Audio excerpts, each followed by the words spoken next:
අද 2021 පෙබරවාරි 5 සිකුරාදා සිරස්තල දකුණු ආසියාවේ දිගම වාරි උමගේ ඉදිකිරීම් ආරම්භේ. ජනපති වැඩ නිම කිරීමේ සැලසුම් කාලය වසර 2කින් අඩු කරයි. ලබන සඳුදා සිට භාණ්ඩ 27ක මිල අඩු කෙරේ. රජයට කළ හැකි උපරිමය තමයි මේ කරලා තිබෙන්නේ. සාමාන්‍ය ජනතාවට කොවිඩ් එන්නත් ලබා දීමට රට පුරා මධ්‍යස්ථාන 4000ක්. දෛනික එන්නත් කරන ඉලක්කය ලක්ෂ 6ක්. බත් කම්කරු වැටුප දහසක් කරන්නයි ඉල්ලා දිස්ත්‍රික්ක කිහිපයක හර්තාල්.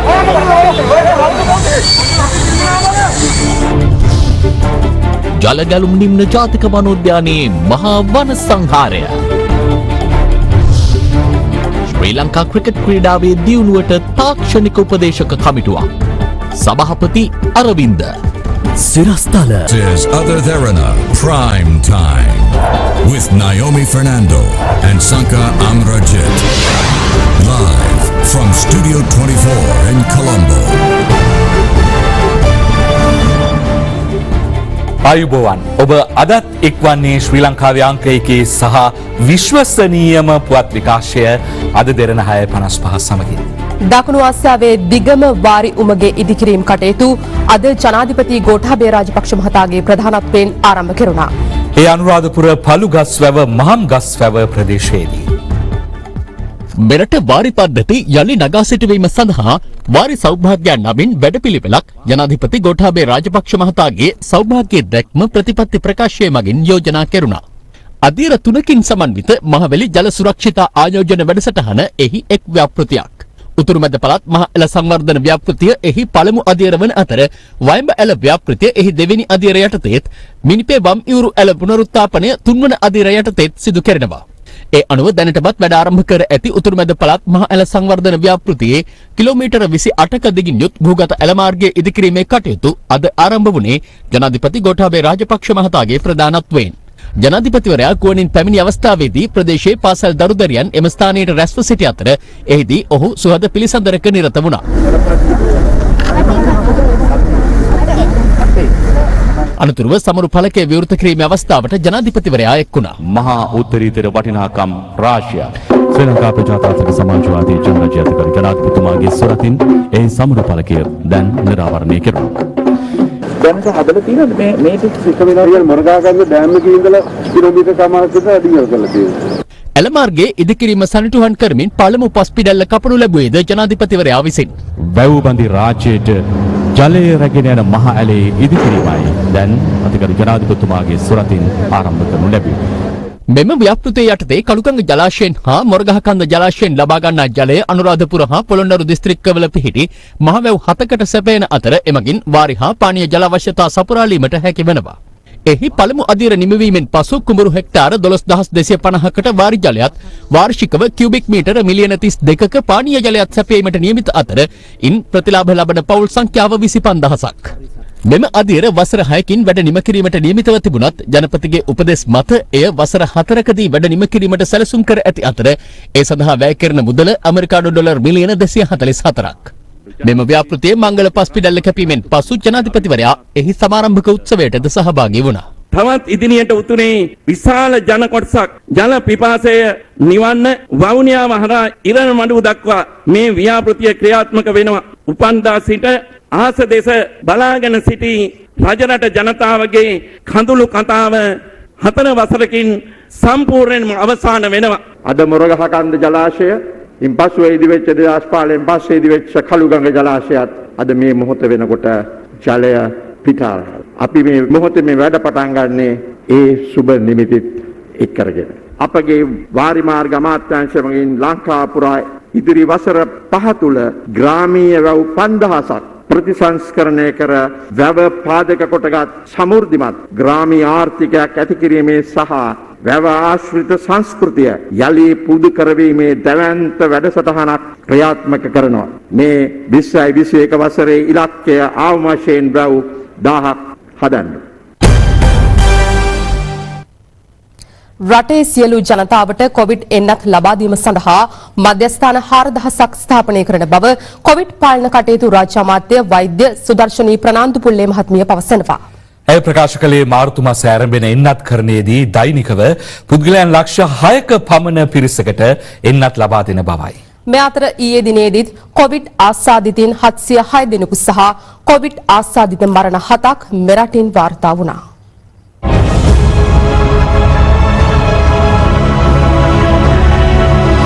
ඊයේ හඳුනාගත් කොවිඩ් ආසාදිතයින් 706 දෙනා අතරින් 277 දෙනෙකු කොළඹ දිස්ත්‍රික්කයෙන් වාර්තා වුණා. එම දිස්ත්‍රික්කයේ වැඩි වශයෙන් රෝගීන් වාර්තා වූයේ කඩුවෙල, මොරටුව, මට්ටක්කුලිය, ග්‍රෑන්ඩ් පාස්, කුරුඳුවත්ත, පිටකොටුව, අවිස්සාවේල්ල, පිළියන්දල, නුගේගොඩ, හෝමාගම සහ වැල්ලවත්ත යන සෞඛ්‍ය වෛද්‍ය නිලධාරී බල ප්‍රදේශවලින්. මහනුවර දිස්ත්‍රික්කයෙන් ආසාදිතයින් 101ක්, ගම්පහෙන් 92ක්, බදුල්ලෙන් 53ක්, කුරුණෑගලින් 44ක් සහ කළුතර දිස්ත්‍රික්කයෙන් ආසාදිතයින් 37 දෙනෙකුද වාර්තා වුණා. සෙසු දිස්ත්‍රික්කවලින් ඊයේ වාර්තා වූ කොවිඩ් ආසාදිතයින් සංඛ්‍යාව 100ක්. විදේශයන්හි සිට පැමිණි දෙදෙනෙකුද ඊයේ හඳුනාගත් ආසාදිතයින් අතරට අයත් වනවා. ඊයේ දිනේ සිදු කරන ලද PCR පරීක්ෂණ ගණන 14680ක්. මෑත කාලීනව අපිට 100ක් විතර අඩු වෙන ප්‍රධානම හේතුවක් බවට අපිට නිරීක්ෂණය වෙන්නේ කර PCR ප්‍රමාණය සාපේක්ෂ ලෙස අඩු වීම. පහුගිය සතියේ PCR 7000ක් කරනකොට රෝගීන් 800ක් හම්බ වෙනකොට දැන් අපි PCR කරන්නේ 12000ක් විතර. 12000ක් PCR කරනකොට තමයි රෝගීන් 700ක් එන්නේ. ඒතර ඔබට බැලුමට පේනවා මේ රෝගී අඩුවේ ඇත්ත අඩුවක් නෙමෙයි තියෙන්නේ. කොළඹ ජාතික රෝහලේ විතර දවස ගානේ අධ්‍යක්ෂකවරයා විසින්ම සනාථ කරනවා රෝගීන් 20කට 25කට ආසන්න ප්‍රමාණයක් අලුතෙන් හොයාගන්නවා කොරෝනා රෝගීන්. ඒ අය කොහෙටද අපි යොමු කරන්නේ? ජාතික රෝහල කියන්නේ කොවිඩ් රෝග ප්‍රතිකාර මධ්‍යස්ථානයක් නෙමෙයි. ඒ තත්ත්වයට යටතේ ලොකු අර්බුදයකට මේ වෙනකොට ප්‍රධානම ලංකාවේ තියෙන රෝහල ජාතික රෝහලත් මුහුණ දීලා තිනවා. මේ අතර ඊයේත් මෙරටින් කොවිඩ් ආසාදිත මරණ 7ක් වාර්තා වුණා. මග්ගොන, වැවුඩ, කටුගස්තොට, හෙට්ටිපොළ, බියගම, දික්වැල්ල සහ නුවරඑළිය යන ප්‍රදේශවලින් වාර්තා වූ කොවිඩ් ආසාදිත මරණ අතර පිරිමි පුද්ගලයන් 6 දෙනෙකු සහ කාන්තාවක් සිටිනවා. ඒ අනුව මේ දක්වා මෙරට සිදු වූ කොවිඩ් ආසාදිත සමස්ත මරණ සංඛ්‍යාව 339ක් දක්වා ඉහළ ගියා. මේ අතර කොවිඩ් ආසාදනය වූ නෙවිල් ප්‍රනාන්දු රෝහලේ නිර්මාතෘ වෛද්‍ය නෙවිල් ප්‍රනාන්දු මහතා ඊයේ පස්වරුවේ අභාව ප්‍රාප්ත වූයේ IDH රෝහලේ දැඩි සත්කාර ඒකකයේ ප්‍රතිකාර ලබමින් සිටියේදී මිය යන විට ඒ මහතා 89 වන වියෙහි පසු වුණා. කේතුමති කාන්තාරෝහල පානදුරේ පාසල් කිහිපයක් මෙන්ම මෝදරවිල වගුරු බිම ගොඩකර එහි දැවැන්ත කර්මාන්තපුරයක් ස්ථාපිත කිරීමට ප්‍රමුඛත්වය ගත් ප්‍රනාන්දු මහතා පාර්ලිමේන්තු මන්ත්‍රීවරයෙකු ලෙසද කෙටි කලක් කටයුතු කළා. එපමණක් නොව දැඩි මතභේදයට ලක් වූ මාළඹේ නෙවිල් ප්‍රනාන්දු රෝහල සහ සයිටම් පෞද්ගලික වෛද්‍ය විද්‍යාලයේ නිර්මාතෘවරයා වූයේද වෛද්‍ය ප්‍රනාන්දු මහතායි. වෛද්‍ය නෙවිල් ප්‍රනාන්දු මහතාගේ අවසන් කටයුතු සිදු කිරීම සඳහා IDH රෝහලේ සිට ඔහුගේ දේහය කොටිකාවත්ත පොදු සුසාන භූමිය වෙත රැගෙන ආවේ අද පෙරවරු 10:40ට. එහිදී නිරෝධායන නීති රීති වලට අදාළව අවසන් කටයුතු සිදු කෙරුණා. අනුරාධපුර බලිසිංහ හරිස්චන්ද්‍ර මහාවිද්‍යාලයේ ගුරුවරයෙකුගේ බිරිඳට කොවිඩ් ආසාදිත බවට හඳුනා ගැනීමෙන් පසු එම ගුරුවරයාද පසුගිය පළමුවැනිදා PCR පරීක්ෂණයට යොමු කෙරුණා. PCR ප්‍රතිඵල ලැබෙන තෙක් නිවසට වී සිටින්නයි සෞඛ්‍ය අංශ පැවසුවත් එම උපදෙස් නොතකා ගුරුවරයා පාසලට පැමිණ තිබුණා. ඒ ගුරුවරයා ඉගැන්වීම් සිදු කළ පන්ති කාමර 6ක් తాවකාලිකව වසා දමා එහි සිසුන් ගුරුවරුන් 11 දෙනෙකු සහ කාර්යාල කාර්ය සහායිකාවක්ද නිරෝධායනයට ලක් කෙරුණා. කොවිඩ් වසංගත තත්වයෙන් తాවකාලිකව අත්හිට වූ බන්ධනාගාර රැඳවුවන් අමුත්තන් හමුවීම පසුගිය පෙබරවාරි 1 වෙනිදා සිට යලි ආරම්භ කර තිබෙනවා. නමුත් ඊට අවස්ථාව ලබා දී ඇත්තේ කොවිඩ් ආසාදිතින් වාර්තා නොවන බන්ධනාගාරවල පමණයි. කෑගල්ල ලංගම ඩිපෝවේ සේවකීන් 50 දෙනෙකුට අද සිදු කළ රැපිඩ් ඇන්ටිජන් පරීක්ෂාවේදී සේවකීන් 2 දෙනෙක් ආසාදිත බවට හඳුනා ගැනුණා. කැලණිය විශ්වවිද්‍යාලයේ මානව ශාස්ත්‍ර පීඨයේ සිසුන් 5 දෙනෙකුට කොවිඩ් වෛරසය ආසාදනය වී තිබෙනවා. විශ්වවිද්‍යාලීය මාධ්‍ය ඒකකයේ පැවසුවේ ශ්‍රේෂ්ඨ අධ්‍යයනයකට පිටත්ව යාමට නියමිතව සිටි කණ්ඩායමකින් 20 දෙනෙකුට සිදු කළ PCR පරීක්ෂණයේදී මේ බව තහවුරු වූ බවයි. කොවිඩ් මර්ධන එන්නත් කරන වැඩසටහන යටතේ ඉදිරියේදී මෙරටට ගෙන්වන එන්නත් සම්බන්ධයෙන් සෞඛ්‍ය බලධාරීන් අද මෙලෙස අදහස් පළ කළා. මේ වෙනකොට 1,50,000කට ආසන්න සංඛ්‍යාවකට ඔක්ස්ෆර්ඩ් ඇස්ට්‍රාසෙනිකා කොවිෂීල්ඩ් එන්නත ලබා දීලා තියෙනවා. ප්‍රධාන අතුරු ආබාධ කිසිවක් මේ වෙනකොට වාර්තා වෙලා නැහැ. 90,ක ජනතාවට එන්නත් ලබා දීම සඳහා අවශ්‍ය කරන එන්නත් ටික අපි ඇනවුම් කරලා තියෙනවා. සැලසුම් කරලා තියෙනවා. ලංකාව පුරාම මධ්‍යස්ථාන 4,000ක් ස්ථාපිත කරලා එන්නත ලබා දෙන්න දෛනිකව අපිට ලක්ෂ 6ක ජනතාවට මේ එන්නත ලබා දීමට හැකියාව තියෙන බව අපි සතුටින් සඳහන් කරන්න ඕනේ. බලාපොරොත්තු වෙන මාර්තු 1 වෙනි සතියේ පැත්තේ ඉඳලා මේ සාමාන්‍ය ජනතාවත් එන්නත් කරන්න මිලියන 10ක් වගේ යන්නේ අපි PCR පරීක්ෂණ සඳහා දවසකට මිලියන 90කට වඩා වියදම් කරනවා. ඒතර මේ එන්නත් කරන එක කියන්නේ මිලියන 10ක්. අද තවත් ආසාදිතයින් 336 දෙනෙකු වාර්තා වීමත් සමග සමස්ත කොවිඩ් ආසාදිතයින් සංඛ්‍යාව 67451 දෙනෙකු දක්වා ඉහළ ගියා. කොවිඩ් ආසාදිතව සිටි තවත් පුද්ගලයන් 894 දෙනෙකු අද සුවය ලබා පිටව යාමත් සමග මෙවන විට පූර්ණ සුවය ලැබූ සංඛ්‍යාව 61461. ඒ අනුව තවදුරටත් රෝහල්ගතව ප්‍රතිකාර ලබන්නේ 5651 දෙනෙකු පමණයි. මේ අතර සමස්ත ගෝලීය කොවිඩ් ආසාදිතයින් සංඛ්‍යාව අද 10.54 ලක්ෂය ඉක්මවා ගියා. ලොව පුරා සිදු ඇති කොවිඩ් මරණ සංඛ්‍යාව 22,96,000කට අධිකයි. තවමත් ලොව වැඩිම කොවිඩ් ව්‍යාප්තිය වාර්තා වන ඇමරිකාවේ සමලිංගික හා සංක්‍රාන්ති ලිංගික ප්‍රජාව වැඩි වශයෙන් කොවිඩ් අවදානමට ලක්ව ඇති බව නවතම වාර්තාවකින් අනාවරණ වනවා. වයස අවුරුදු 65 ඉක්ම වූ පුද්ගලයන්ට ඇස්ට්‍රාසෙනෙකා එන්නත ලබා නොදෙන බව ඩෙන්මාර්කය, ඉතාලිය සහ නෝර්වේ රාජ්‍ය නිවේදනය කළා. එම වයස් කාණ්ඩවල පුද්ගලයන්ට ඇස්ට්‍රාසෙනෙකා එන්නත ලබා නොදෙන බවට මීට පෙර ප්‍රකාශ කළ රටවල් වූයේ ප්‍රංශය, ජර්මනිය සහ බෙල්ජියමයි. දෛනිකව මූලික වැටුප රුපියල් 10,000 දක්වා වැඩි කරන්න ඉල්ලා වතු සමාගම් වලට බල කරමින් කඳුකරේ වතුකම්කරුවන් අද සේවයට වාර්තා කිරීමෙන් වැළකී සිටි අතර දිස්ත්‍රික්ක කිහිපයක හර්තාල් ව්‍යාපාරයක්ද දියත් කෙරුණා. මෙයට සහාය පළ කරමින් කඳුකරේ නගර රැසක වෙළඳ සැල්ද වසා දැමුණා.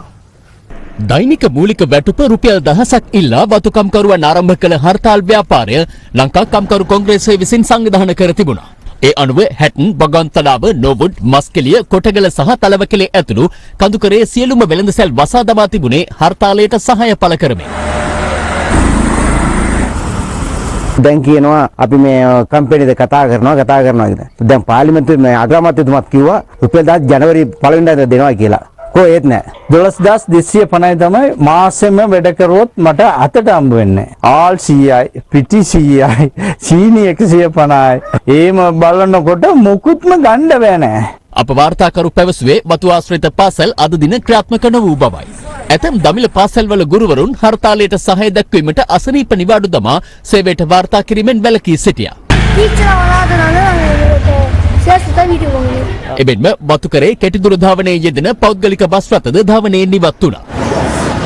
හර්තාලයට සහාය පළ කරමින් මහනුවර, තෙල්දෙණිය, රංගල නගරයේ සියලුම වෙළඳසැල් වසා දැමුණු අතර තිරෝධ රථ රේදුරන්ද ධාවනයෙන් ඉවත් වුණා. මේ අතර මතුගම ආශ්‍රිත සේවය කරන වතුකම්කරුවන්ද අද හර්තාල් ව්‍යාපාරයට සහාය පළ කරමින් මතුගම නගර මැදයේදී උද්ඝෝෂණයක නිරත වුණා.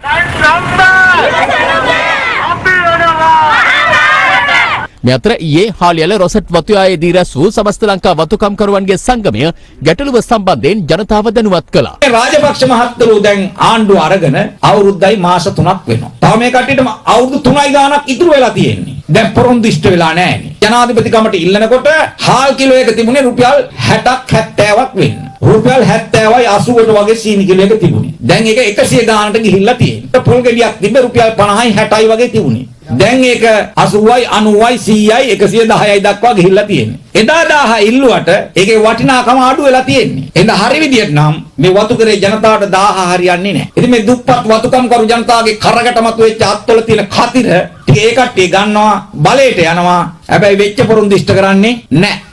මේ අතර අද දහවල් රාජ්‍ය අමාත්‍ය ජීවන් තොණ්ඩමන් මහතා මාධ්‍ය හමුවක් පවත්වමින් කියා සිටියේ වතුකම්කරුවන්ට රුපියල් 16 දීමනාව ලබා දීමට රාජ්‍ය සිදු කරන මැදිහත් වීම ගැන තමන්ට විශ්වාස බවයි.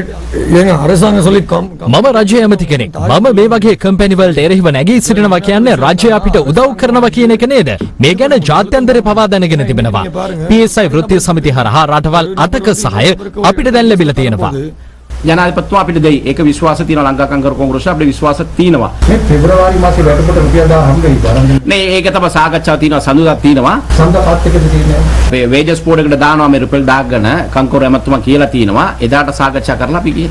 ජනාධිපති මෙතිවැරදි පොරොන්දු වෙච්ච රුපියල් 1000ක් ගන්න අද හර්තාල එකක් රජෙන් වාසියම කරනවා නම් අපිට පොඩි සැකයක් ඇති වෙනවා. ඉතා කාර්යක ඉල්ලා සිටිනවා අපි වඩිපාරක සභාවෙන් හරි මහා භාණ්ඩාගාරයෙන් හරි ටී බෝඩ් එකෙන් හරි මේ රුපියල් 1000ක් දෙන්න.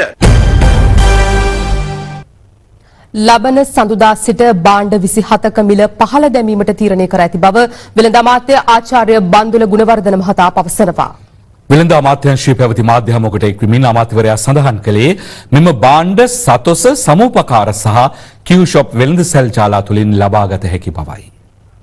ලබන්නා වූ සතියේ සඳුදා සිට අතොස වෙළඳසැල් ජාලයෙන් සහ පාරිභෝගික සමිති සම්පකාර වලින් සහ කියු ෂොප් වලින් මේ මිලට මේ භාණ්ඩ ලබා ගන්නට පුළුවන්. ඒ අනුව රතු කකුළු කිලෝග්‍රෑම් එකක මිල රුපියල් 93ක් දක්වාත් සුදු කකුළු කිලෝවක මිල රුපියල් 93ක් දක්වාත් සුදු නාඩු කිලෝවක මිල රුපියල් 96 දක්වාත් පහළ දමා තිබෙනවා. සම්බා කිලෝවක මිල රුපියල් 99 දක්වා පහත දමා ඇති අතර කීරි සම්බා කිලෝවක මිල පහළ ගොස් ඇත්තේ රුපියල් 125 දක්වායි. තිරිඟු පිටි කිලෝවක මිලද රුපියල් 105 සිට රුපියල් 84 දක්වා අඩු කර ඇති අතර ඉන් රුපියල් 21ක සහනයක් ජනතාවට හිමි වනවා. සුදු සීනි කිලෝවක මිල රුපියල් 99ක් වන අතර දුඹුරු සීනි කිලෝවක මිල පහළ දමා ඇත්තේ රුපියල් 125ක් දක්වායි. ඕස්ට්‍රේලියන් රතු පරිප්පු කිලෝවක මිලද රුපියල් 188 සිට රුපියල් 165 දක්වා පහත දමා ඇති අතර ආනයනික ලොකු ලුණු කිලෝවක මිල රුපියල් 120ක්. දේශීය අර්ථාපල් කිලෝවක මිල රුපියල් 180ක් දක්වා පහළ දමා ඇති අතර ආනයනික අර්ථාපල් කිලෝවක මිල පහළ දමා ඇත්තේ රුපියල් 140 දක්වායි. කඩල කිලෝවක නව මිල රුපියල් 175ක් වන අතර වියලි මිරිස් කිලෝවක නව මිල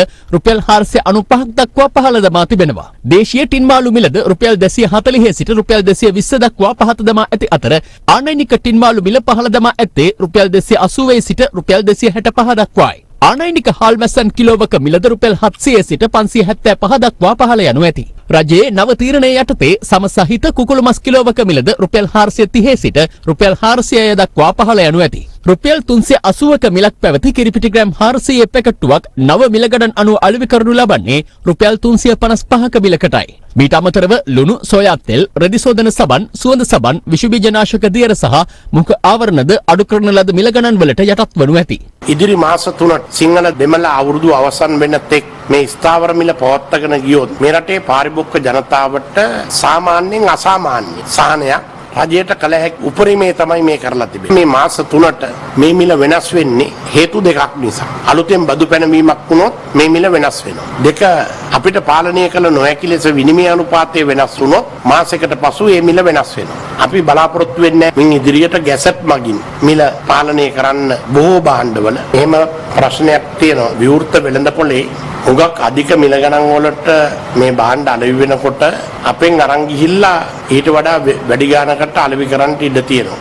ඒ නිසා අපි එක පාරිභෝගිකයෙකුට සීනි සම්බාහල් පරිප්පු කියන භාණ්ඩ උපරිම වශයෙන් එක අයෙකුට ලබා ගන්න පුළුවන් කිලෝ එකක්. අමුතුවා ඒක කිලෝ එකක් කියන්නේ වේද දෙකයි. බිස්නස් කරන්න බෑ සහෝදරයා. මොකද මේක අපි බොහොම අමාරු අවස්ථාවක 100%ක ලාභයක් තියෙන මේක රටේ වැඩක් අපේ වැඩක් නෙවෙයි. සහෘදයට මදි කියලා ඒගොල්ලෝ ගෙදරට. ඒ නිසා කිලෝ දෙක බැගින්. නෑ මේක ප්‍රායෝගික කතාව. ජනම සතොසට යන්න උමනාවක් නැහැ නේ. ඔය කියන ඉඳලා මේ සමේ කිලෝ ආය ගන්න අඩුමගානේ කිලෝ 5ක් කියන්නේ බිස්නස් කරන්න ආරන් යන මිනිස්සු නෙවෙයි අඩුම. නෑ සහල් ඕනේ දෙයක් ගත හැකි අපි කිව්වේ සම්බසහල්. වියලි කලාපයේ පිහිටි එකම ජලගැලුම් නිම්න ජාතික වනෝද්‍යානය වන පොළොන්නරුව ජලගැලුම් නිම්න කලාපයට අයත් සෝමාවතිය රක්ෂිතයේ බොරපන් වැව ආශ්‍රිතව ට්‍රැක්ටර් යොදාගෙන අක්කර 100 ගණනක් වගා කටයුතු සඳහා අනවසරයෙන් හෙළිපෙහෙළි කර තිබෙනවා. එම ජාතික වනෝද්‍යානයේම අනෙක් පස පිහිටි වෙහෙරගොඩයාය ප්‍රදේශයේ අනවසර හෙළිපෙහෙළි කිරීම සහ ගවගාල් පවත්වාගෙන යාම පිළිබඳව බලධාරීන්ගේ අවධානයට යොමු කර ඇති පසුබිමකයි. පොළොන්නරුව ජලගැලුම් නිම්න ජාතික වනෝද්‍යානයේ වෙහෙරගොඩයාය ප්‍රදේශයේ කලක සිට සිදු කෙරෙන අනවසර වගා කිරීම හා ගවගාල් පවත්වාගෙන යාම පිළිබඳව අද දෙරණ පසුගිය කාලය පුරා අඛණ්ඩව තොරතුරු වාර්තා කළා. එම ප්‍රදේශයේ සිට කිලෝමීටර 25ක් පමණ දුරින් පිහිටි ජලගැලුම් නිම්න කලාපයේ මැදිරිගිරිය පල්ලියගොඩැල්ල සෝමාවතිය ජාතික වනෝද්‍යානය තුල අක්කර 100 ගණනක් මාස කිහිපයක සිට අනවසරයෙන් එළිපෙහෙළි කරන බවටද වාර්තා වුණා. මේ පිළිබඳව සොයා බැලීමට පල්ලියගොඩැල්ල ග්‍රාම නිලධාරීවරයා ප්‍රදේශවාසීන් සමග ඊයේ එහි යන විට පුද්ගලයන් කිහිප දෙනෙකු වනය තුල සිට ට්‍රැක්ටරයකින් මෙලෙස වේගයෙන් පිටතට පැමිණියා. එහිදී ග්‍රාම නිලධාරීවරයා ඔවුන්ව නැවැත්වීමට උත්සාහ කිරීමේදී ඔවුන් මෙලෙස පලා ගියා.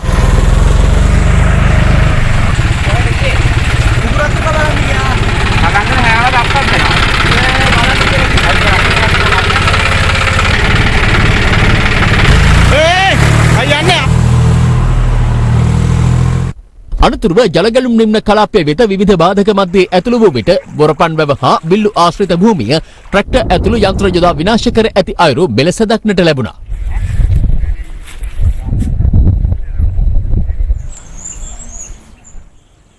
එමෙන්ම කුඹුක්, හැලඹ, හල්මිල්ල ඇතුළු වටිනා රුස්ස ගස් 300කට අධික ප්‍රමාණයක් යන්ත්‍ර උපයෝගී කරගනිමින් කපා දමා තිබුණේ මෙලෙසින්.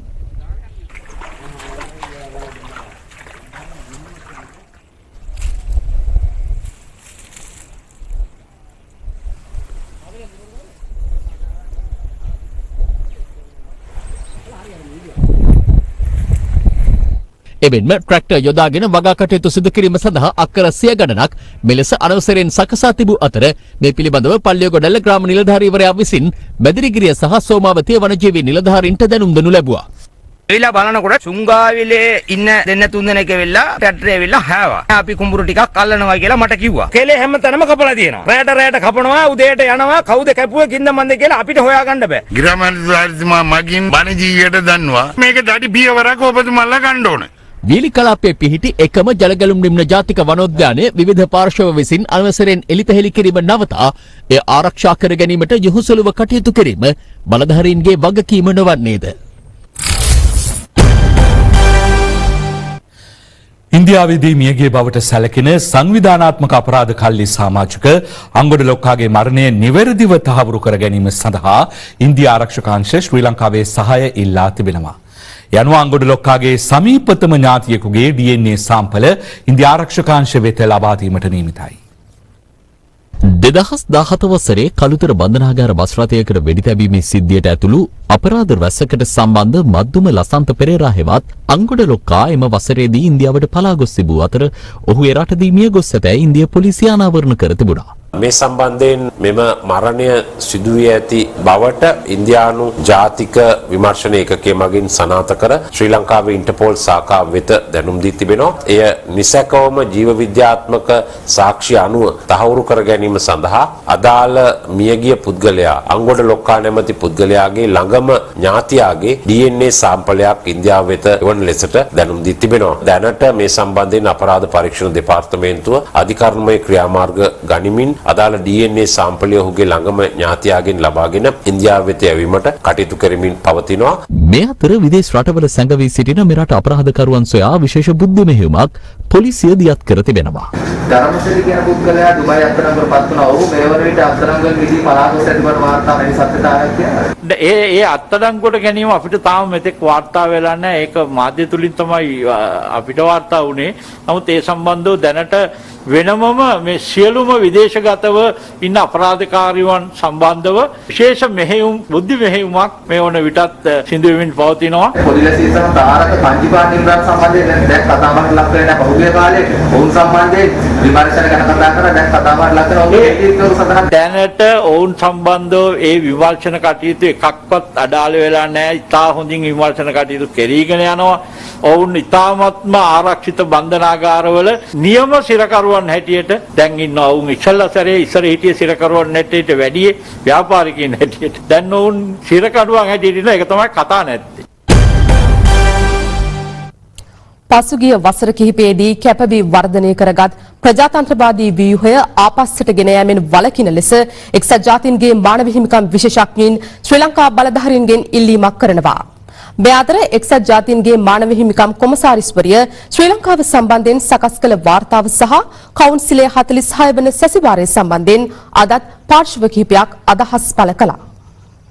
වාර්තාවේ 21 වන ඡේදයේ මහජන ආරක්ෂක අමාත්‍ය ධූරයට නාවික හමුදාවේ සේවය කළ සරත් වීරසේකර මැතිතුමා පත් කරලා තිබෙන බවට චෝදනාවක් නගලා තියෙනවා. එතුමා පසුගිය පාර්ලිමේන්තු මැතිවරණයේදී පාර්ලිමේන්තුවට තේරීපත් වෙන්නේ මනාප 3,28,000ක දැවැන්ත ජනතා වරමක් අරගෙන ජනතා කැමැත්තෙන් පත්තුණු ජනතා නියෝජිතයෙකු මහජන ආරක්ෂක ඇමති ධූරයට පත්වීම මානව හිමිකම් කොමසාරිස්ගේ විවේචනයට ලක්වීම මේ රටේ ජනතාවට ප්‍රජාතන්ත්‍රවාදයට කරන ලද අපහාසයක් විදියටයි අපි දකින්නේ. ශවේන්ද්‍ර සිල්වා මැතිතුමා යුදාපරාධ කළ බවට චෝදනා නගන දෙමළ බෙදුම්වාදීන්ට පසුගිය වසර 12ටම ඔහු යුදාපරාධයක් කළ බවට සාක්ෂි ඉදිරිපත් කරන්න අසමත් වෙලා තියෙනවා. මේ 28 වන ඡේදයේ හරි අපූර්ව කතාවක් කියනවා. පල්ලිගනීවියයි බියෙන් අපරාධ පරීක්ෂණ දෙපාර්තමේන්තුවේ හිටපු පොලිස් පරීක්ෂක නිශාන්ත සිල්වා ශ්‍රී ලංකාවෙන් පැන ගියා කියලා එතුමියගේ වාර්තාවේ සඳහන් වෙනවා.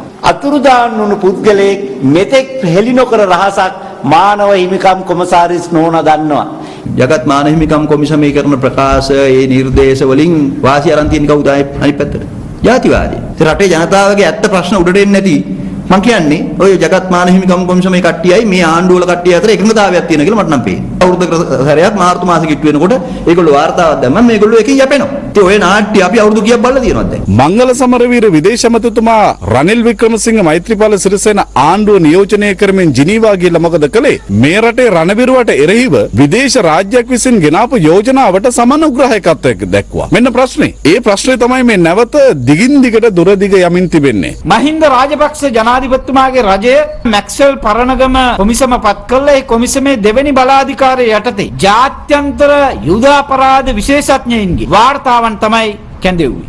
ඒ කැඳවල දරුස්මාන් වාර්තාව වැරදි බව ඔප්පු කළා. ඒ වගේම sir Rodney Dixon, sir Geoffrey Nice කියන යුද අපරාධ විශේෂඥයින් යස්මින් සුකාගේ වාර්තාවේ බරපතල අඩුපාඩුකම් පෙන්වලා දුන්නා. ඒ වගේම මේජර් ජෙනරල් ජෝන් හෝම්ස් ශ්‍රී ලංකාව යුද අපරාධ නොකළ බවට ඔහුගේ වාර්තාවේ සඳහන් කරලා තිබෙනවා. අප සතුව විශාල අවි ප්‍රමාණයක් තියෙනවා මේකට මුහුණ දෙන්න. මේ යෝජනාවල පැටලෙන්නේ නැතුව ජාත්‍යන්තර යුද අපරාධ විශේෂඥයින් විසින් අපට ලබා දුන්නු වාර්තා නේස්බි සාමිවරයා විසින් අපට ඉදිරිපත් කරපු කරුණු ජාත්‍යන්තර හමුවේ අපේ රණවිරුවන්ගේ මව්බිමේ නිවැරදි භාවය පෙන්වීම තමයි වඩා සුදුසු කියන අදහසේ තමයි ජාතික නිදහස් පෙරමුණ ඉන්නේ. මේ අතර 2015 සිට 2019 දක්වා ශ්‍රී ලංකාවට සිදු කළ නිල සංචාර 10කින් අනතුරු ඉදිරිපත් කළ නිර්දේශ 400ක් සඳහා රජය ප්‍රතිචාර දක්වා ඇති ආකාරය සම්බන්ධයෙන් එක්සත් ජාතීන්ගේ මානව හිමිකම් විශේෂඥයින් විසින් සිදු කළ ඇගයීම් වාර්තාවක් අද නිකුත් කෙරුණා. ඒ ඉදිරිපත් කරමින් මානව හිමිකම් විශේෂඥයින් ශ්‍රී ලංකා බලධාරීන්ගෙන් ඉල්ලා සිටින්නේ පසුගිය වසර කිහිපයේදී කැපවී වර්ධනය කරගත් ප්‍රජාතන්ත්‍රවාදී ව්‍යුහය ආපස්සට ගෙන යාමෙන් වළකින ලෙසයි. ශ්‍රී ලංකාවේ අතීත අපරාධ සම්බන්ධයෙන් වගවීම සහතික කිරීම සහ මානව හිමිකම් සම්බන්ධයෙන් ස්වාධීන සොයා බැලීම් ඉහළ දමන ලෙස සහ අපක්ෂපාතී මෙන්ම ස්වාධීන අන්තර්ජාතික වගවීමේ යාන්ත්‍රණයක් ස්ථාපිත කරන ලෙස විශේෂඥයින් එක්සත් ජාතීන්ගේ මානව හිමිකම් කවුන්සිලයෙන් ඉල්ලා සිටිනවා.